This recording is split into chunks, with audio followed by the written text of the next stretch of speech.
The content of this podcast is based on medical fact and evidence-based practice from credible authoritative sources, but is not a substitute for your institution's policies, procedures, common sense, or good judgment. The views and opinions are those of Eric Bauer and FlightBridgeED in their entirety.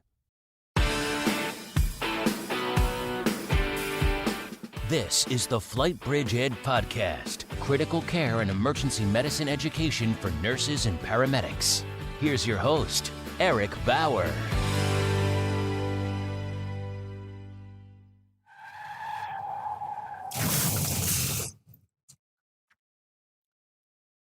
So this talk is a talk that is something I'm a little nervous about giving. I've never spoken about this. There's only a few people in my life that know that this happened, and it's something that I think completely changed the track of my life. How my life progressed from that point on was completely changed by this event. And so this talk is going to be about, I'm going to tell you a little bit about what happened, and then how did we get here today? How did FlightBridgeED become FlightBridgeED, and how did we end up here at FAST18? And I trace that completely back to this event. This is my story. It's a story of the last 8 years, how we got here. This is Murray.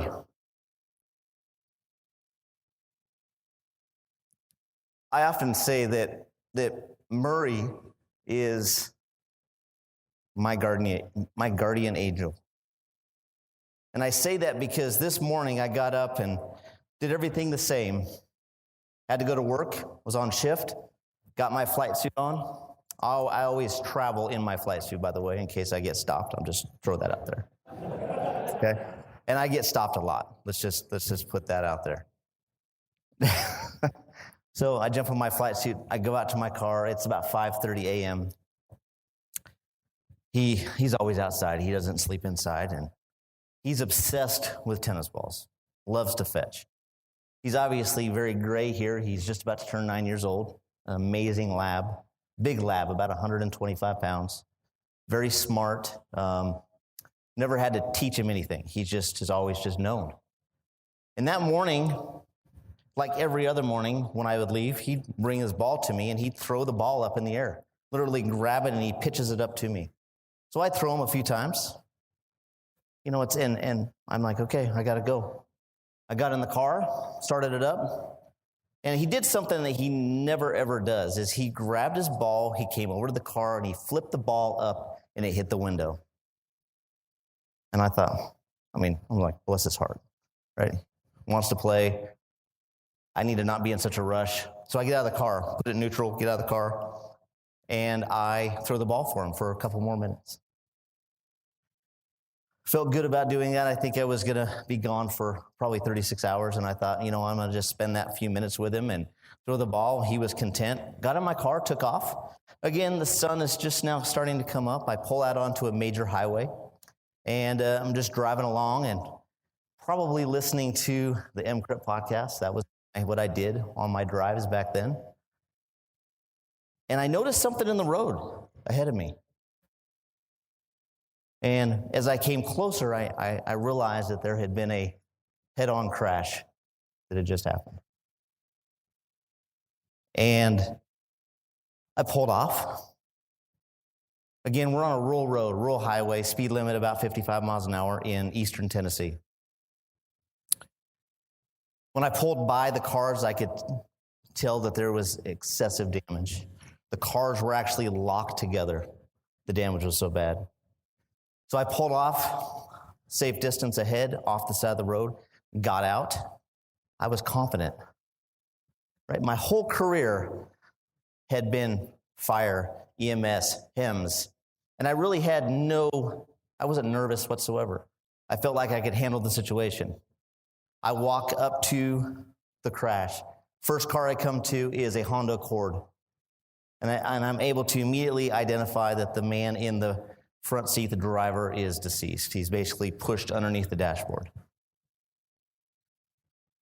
I hear moans and voices and crying coming from the other car. And again, these two cars are locked together. And there's a small amount of smoke coming from the engine compartment. Again, I felt very confident. I called out to the people in the car, and it was still very dark. And I remember I couldn't really see inside the car that well. Well, things got really, really bad really quick. The small little smoke now is on fire. And I remember feeling, I've got to do something, right? And I didn't think about it. I just went over. I went over to the driver's side, and I remember trying to open the door. Couldn't open the door. That's when I first felt helpless. I felt like I had just this overwhelming sense of I couldn't control my situation. And everything in my career, I felt like, I've never had calls completely go disastrous. I mean, yes, you have calls that maybe not go right, but I had never felt the way I was feeling. Could not open the door. I reached in. I tried to pull the guy out. I couldn't. He was like locked in there. At this point now, the entire front engine compartment is on fire. Smoke is completely filling the engine compartment, or the cab of this car. It was a Ford Taurus. I was able to run around, and at this point, right, you'd think somebody else would stop, and there was just no traffic. And then all of a sudden, swear to God, it was like a geriatric bus stopped. I mean, how are they going to help? So this old man, bless his heart, gets out, and I tell him to call 911, tell him that I'm on scene because I worked for that county as well, and to get a helicopter in the air.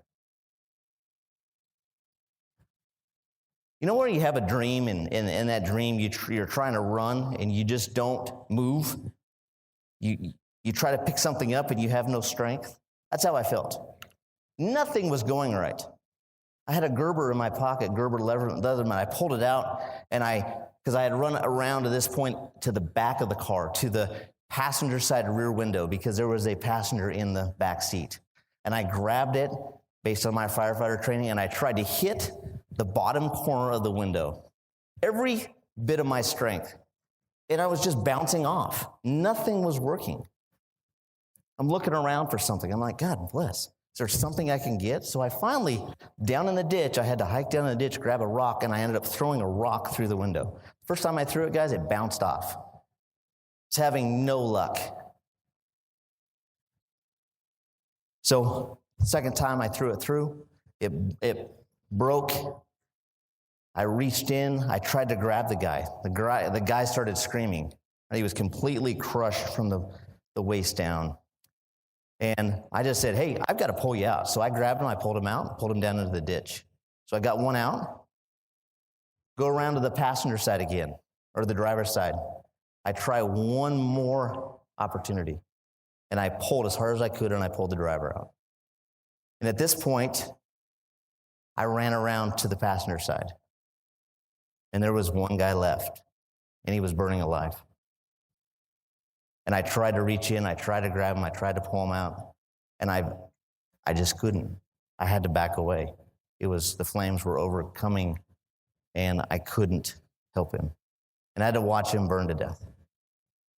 And I don't know if you've ever been in that circumstance. We have a lot of military here that have seen some horrific things. And I tell you this story it's not about saving the two, right? For me, this completely changed my life. I truly felt like a failure. It rattled me. I had just met my wife as well. And, a lot of things aligned after that.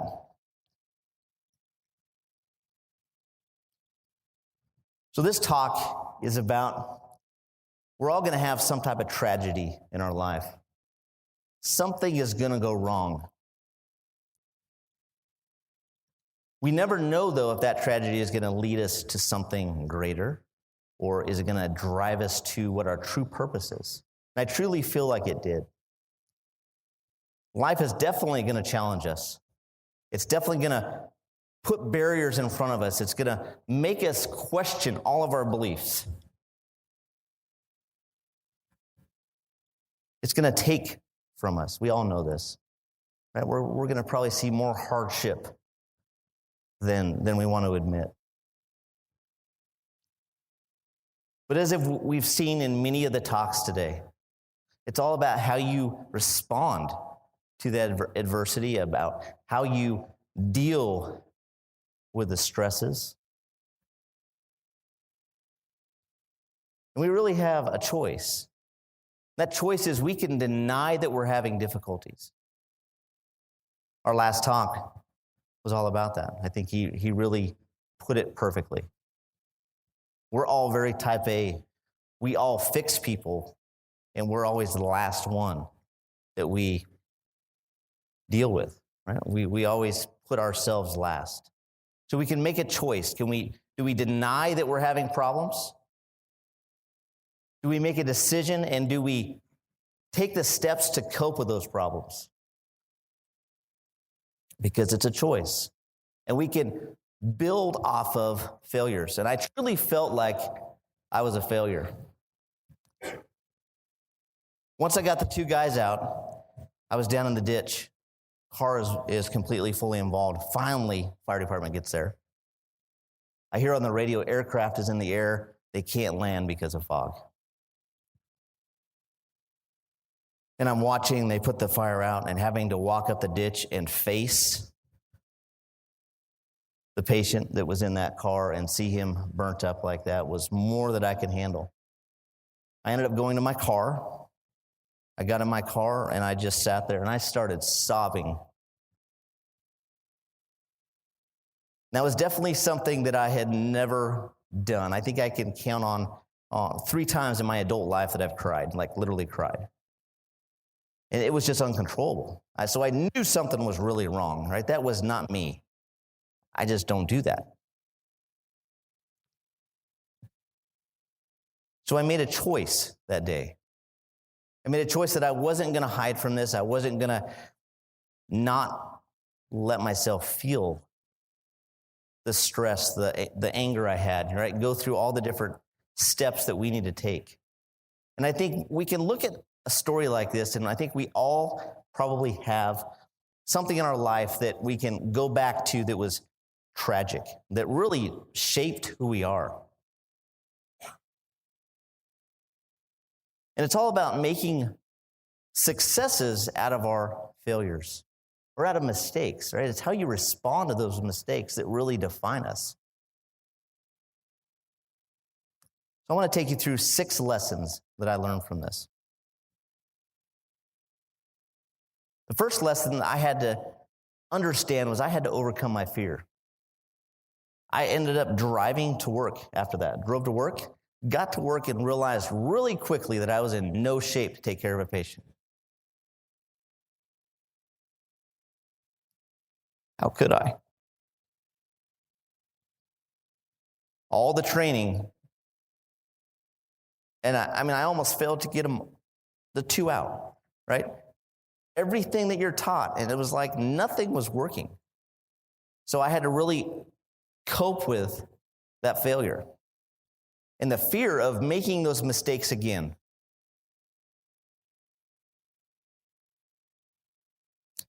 And fear really has 2 meanings. We can run from that. We can forget and run from it, or we can embrace that and we can rise up to that. And we can understand that we have fears, and we can overcome those fears in different ways. Obviously, I think a support system is so important, and I think that we often, as James said in the previous talk, we say we're okay. We don't want people to know that we're hurting, that we're stressed, that we really do feel a burden. So, as I said, I had just met Ashley at that time. So this accident was November 14th, 2010.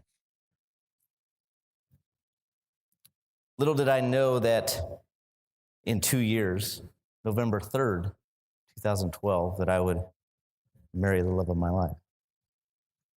November has become a very important time for me. We have lots of different people in our life. We have different outlets. That support system is as wide as you want to allow, right? It's all about allowing that. Here's another supporter. If you know me very well, you know this is my boy. This is Gusser. We have 3 English bulldogs, but he's special. I mean, how could I not make you happy, right? I mean, he probably got up and moved from one part of the house to the other, and he's exhausted. He just melts into the floor. But we have to make and put ourselves in situations, understand what makes us happy. I mean, I could look at this picture all day. It just cracks me up. My wife feels the same way. So I made a decision that I was going to take my life into a different direction. Now, little did I know that I would end up here, but I knew that I wanted to really change some things. I had some passions I wanted to, explore. And so that's where I decided to create something.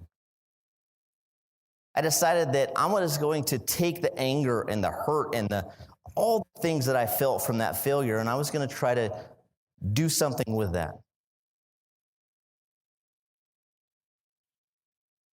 Now, I was definitely afraid. I was afraid that I didn't have the ability. I was afraid I didn't have the knowledge. I was afraid I didn't have the resources.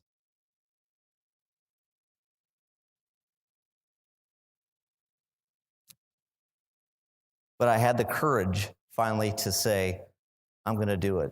And FlightBridgeED was born.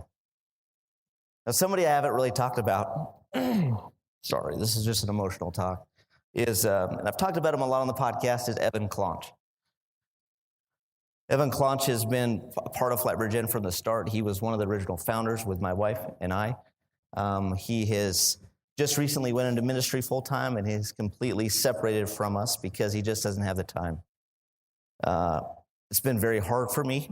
We're still very close, but FlightBridgeED is Evan Clonch, just like it is for my wife and I and our team. I mean, he is part of us. And so we named FlightBridgeED together. He definitely invested in me as my wife invested in me. And I think, you have all these alignments. And so I add that because my first day at Air Methods was November 14th, 2011. How ironic. That was my hire date. 1 year to the day of that accident. So I truly feel like everything has happened for a reason.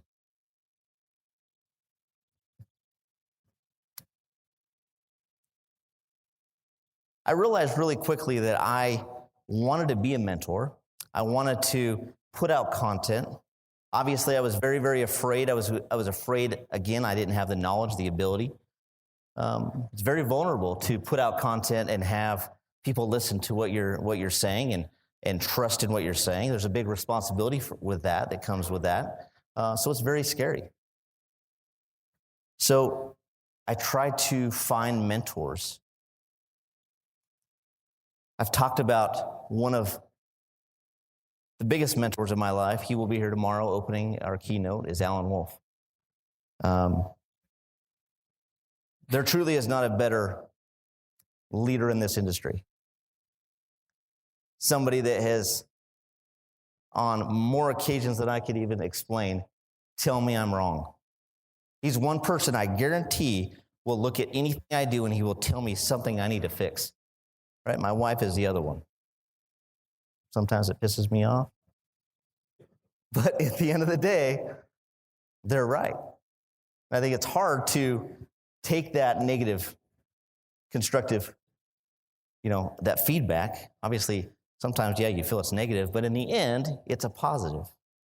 And so I found a mentor, and I realized that It's not his or her job to motivate me, right? That motivation has to come from internal, from inside.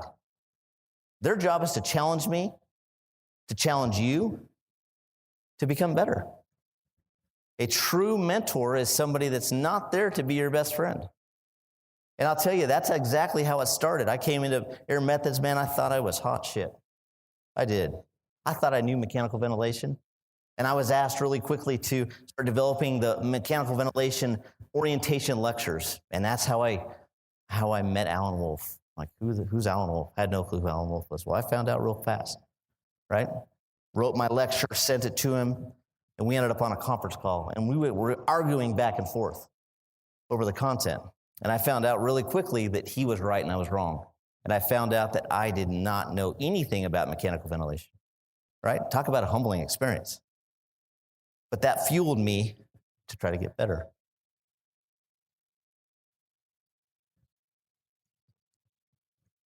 I realized really quickly, based on that experience, that I needed to continue. Couldn't get stagnant. That I had to continue to fill the tank. And so we have to understand, that's why you guys are all here. That's why you listen to the podcast. It's because learning never stops. The day you think that you know it, that is a dangerous, dangerous position to be in or to put yourself in. So I feverishly would read and study and constantly challenge myself.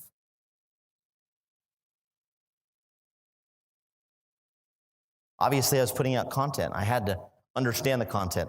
I wanted to make sure I could articulate it in a way that came across as easy. And if you've listened to the podcast, that's what we're all about. I want the most complex topics to be easily digestible, right? That's how we all learn. We learn that way. I realized that if you have a servant's mindset, if you're constantly trying to give and share something with others, man, what an amazing feeling that is to be able to just get that out. And that was that outlet. That ultimately was the outlet that healed me, that made me have the confidence again. And I think initially I definitely pushed everything inside. I blocked it out, never talked about it.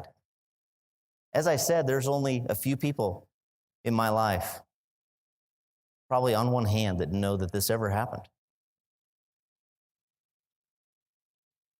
But as I prepared for this conference and for this talk and reflected on how we got here, it all became perfectly kind of clear that everything that happened that day got us to this point.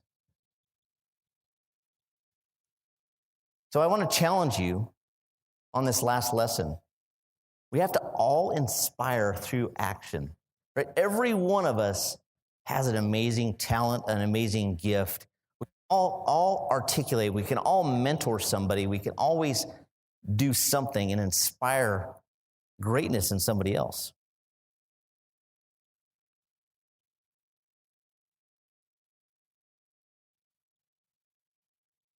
Collectively, think about the changes we could make. I often do a talk about magnifying the genius in others, and some of you have probably heard that talk, and it's all about understanding that collaboration and that collective knowledge that we all have, if we come together, if you grab onto somebody in your agency that maybe is off by themselves, maybe is new, maybe seems quiet, right? A lot of times those quiet people, it's not that they're arrogant or they don't want to be involved. It's this is they're shy. They need somebody to invest in them. We all can do that. So I want you to realize that life is going to challenge you. Definitely has challenged me. I oftentimes wonder how in the hell I got here. I've had so many failures. I can't even start to tell you how many failures I've had. I definitely have had adversity. I've definitely made mistakes that have caused that adversity. And I've had failures based on November 14th, 2010.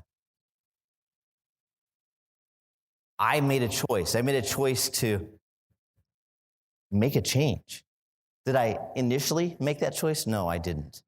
I definitely probably just held it in.